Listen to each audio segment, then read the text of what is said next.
Hi all. In round 7, Michael Adams was black against Grandmaster Stephen Gordon. There was an almighty blunder at one point in the game. I'd like to speculate with you and perhaps ask for your feedback about how this blunder could have occurred, the background to it, the psychological background, and other aspects which may have contributed to it. So Stephen Gordon played d4, and Adams didn't play an adventurous opening with black. He didn't play a King's Engine or even a Nimzo Engine. He just kind of played what looks to be an utterly sort of classical thing. Well, this does indicate that after knight c3 he might pin the knight. It might be an Nimzo, but g3 now and d5. And you know, I've always wondered about Adams' openings. They're not very adventurous, I thought. Well, many years back, so I'm about the same age as Adams, and I always used to thought, well, you know, what is all this dull stuff he plays with black, and why? And I'm wondering, you know, this morning, maybe this is that subject we tackled before, falsification, but not at a tactical level for falsifying specific moves, but rather at a strategic level. I think the system Adams plays here is relatively riskless. So maybe it's like he's carrying out a strategic falsification. He's rejecting a lot of other strategic ideas. You know, he's not, for example, playing a wild Benoni or a King's Engine or anything really that offers too much risk. So after knight f3, bishop b4, we have kind of Queen's Engine territory, and now this move bishop d6, which I found a little bit strange because you know, is black really preparing e5 later? Is that the real plan? It just seems also, you know, c5 is tempted, but that'll be not very good here. I think the bishop could just retreat, and then it'll be an undermining target later.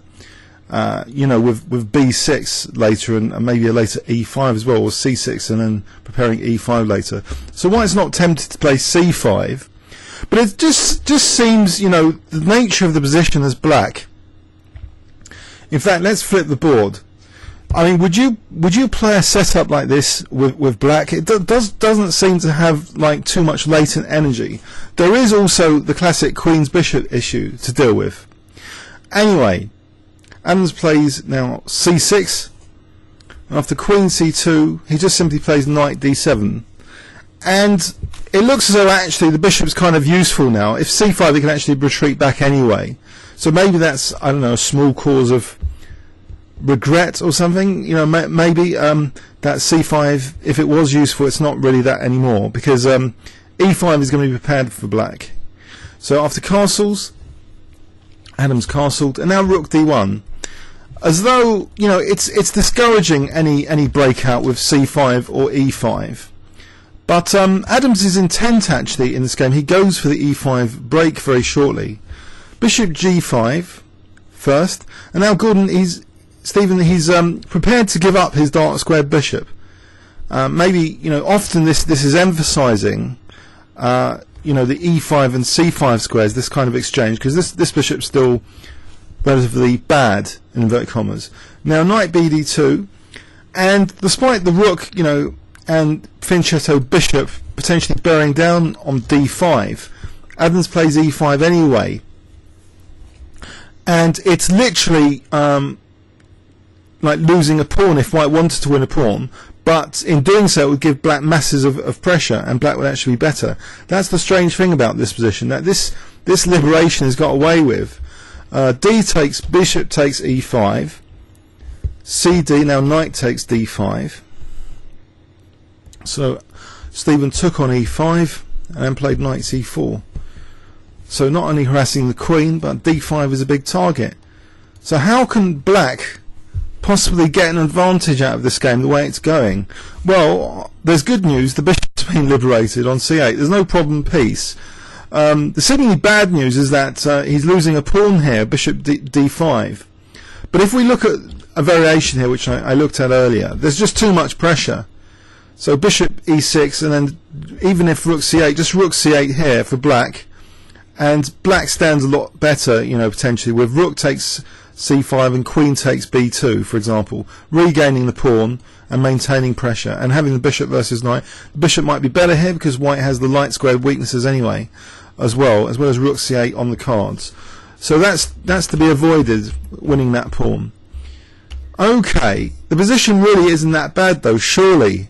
You know, what has black done here in an adventurous sort of strategic perspective? Nothing really, absolutely nothing. After e4, Adams retreats his knight to b6. Now knight e3, which seems to have aggressive intent, that, you know, perhaps this centralized knight could play a role in an attack. You know, maybe f4, you know, e5 or stuff like that. It could play a role in an attack. And in fact, Stephen is tempted now to sort of go for Adam's jugular here. And it's here, you know, there's a ripple of weaknesses created by this next move.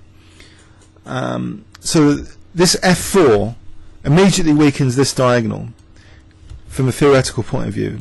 And you might think, you know, Adams is in absolutely no position to exploit this diagonal from this position. You'd be right here, but he's focusing on the centre at the moment in relation to this f4. Black really wants to try and dominate these central lines. Adams plays rook a d8, so provocatively saying, okay, you want to play f5 and knight g4. So Stephen obliges, he plays f5, the bishop gets kicked back. In playing f5 there's further sort of permanent damage to white's position. These dark squares are potentially useful for black, but let's see, knight g4. In this position maybe it's not such a hot idea to play queen g5. In fact, I should have really checked this out earlier. Let's check it out now. Is queen g5 possible, or is there something nasty about this? Well, maybe because indicating bishop f3, and then with the idea of h4 to kick the queen, with only a small advantage for white given. Okay, so maybe queen g5 was possible, but Adams actually provocatively retreated his queen to e7, which is really about the centre and not about his king. He's almost seemingly putting his king in a scary kind of situation with fragmented pawns. But he's dynamically assessed this position as being okay for him. To allow f6, it seems to be, you know, a very tempting attacking move. So g takes f6. Okay, there's a few choices here for white, surely you would say. I mean, you could maybe attack f6. No, actually you can't, because the knight is now attacked. You've got to do something about the knight. So one of the only logical moves is to take now on h6. But now look at this situation. The knight is simply driven back now, and Adams gets rid of that bad bishop in inverted commas for the knight. And now look at this position, rook fe8. He's just staring down these two central lines. And in relation to controlling the centre, this diagonal is also less of a theoretical weakness, more of a practical weakness coming up. And you will not believe what happened here, how a 25-34 GM lost in this position. He was approaching time pressure, yes, only about 12 minutes I think in the end. His first move doesn't seem that bad. Rook takes d8, gets some things off. Okay. But after rook takes d8, you know, maybe black is threatening something like queen e5. So anyway, Stephen played rook f1. Seems to be a good enough move. Now Adam simply played this curious move, rook d4. It's positional because he can set up a battery now, say queen d6, rook d2. Also he can maybe reshuffle his knight to e5 and then queen d6. So the scene is set for a strategic crush. Yet Adams has not taken any strategic risks in this opening. It wasn't a controversial opening whatsoever, apart from the temporary pawn sacrifice possibility, which shows, you know, black can just gain the pawn with tons of pressure. So in terms of opening, you know, it's as if I can only describe it as strategic falsification, not playing any system with any controversy against his lower rated GM opponent. And now Stephen plays b3. He's cutting off the knight for maybe the c4 square. Okay, knight d7 with the menacing positional threats in inverted commas of knight e5, or is it that menacing? I'm sure white is not doing too badly, although checking with rib curler, you know, black's got the small positional advantage here. But this next move is astonishing, I think with about 12 minutes on the clock. I know that white was trying to exchange off earlier, you know, with that exchange on d8, and maybe he's a bit annoyed his kingside attack and these double pawns don't really amount to anything effective to actually exploit. I mean, yes, in the endgame, you know, there might be a problem here with a passed h pawn, but in the middle game, you know, black's got a nice position of e5 for a big knight there, and also the centre at leisure, it seems to be, you know, able to be occupied with a battery with queen d6 with, you know, constant threats. So it was against this perhaps possibility that he didn't want Adams to control the d file that he played rook d1, and I wonder if you can spot Adams's next move here. If I give you 10 seconds starting from now.